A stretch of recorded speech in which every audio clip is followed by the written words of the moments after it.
They say there is a house at the end of the road that no one dares to enter. A house swallowed by shadows and forgotten by time, and for good reason. Tonight, 3 friends, Mark, Sarah, and David, decided to challenge the stories and dared to explore it.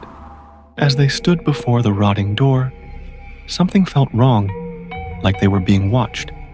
None of them spoke, but each felt a chill creeping down their spine, a warning to turn back.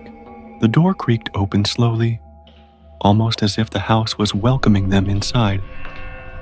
The foyer was dark and filled with the smell of damp wood and dust. As their flashlights swept across the room, shadows seemed to stretch and twist, forming eerie shapes.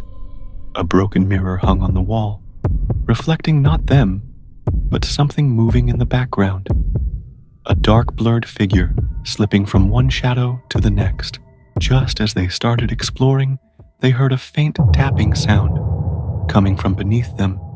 Their eyes traced the noise to a door at the end of the hall, the basement door slightly ajar, as if beckoning them closer. As they approached, the tapping stopped, replaced by a raspy, inhuman whisper saying, "Come down, Sarah," froze her face pale. But before she could scream, the door slammed shut with a deafening bang.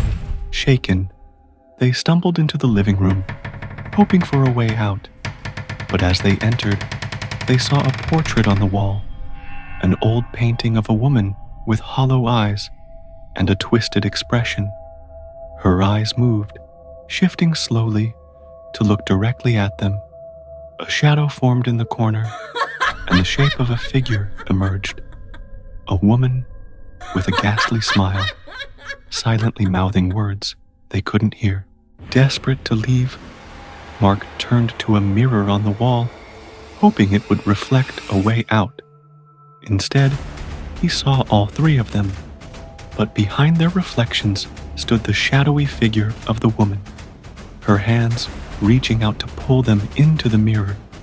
Before he could react, the mirror shattered glass flying as her twisted face appeared in the broken shards, grinning.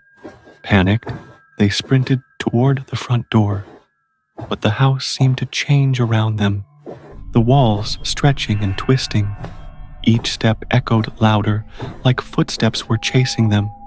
The door was just within reach, but as they touched it, they fell into darkness, a darkness that swallowed their screams. And then silence. The next morning, the house stood empty and silent, as if no one had entered for years. Only a faint echo of laughter remained lingering in the shadows, waiting for the next visitor. Before you leave, don't look back.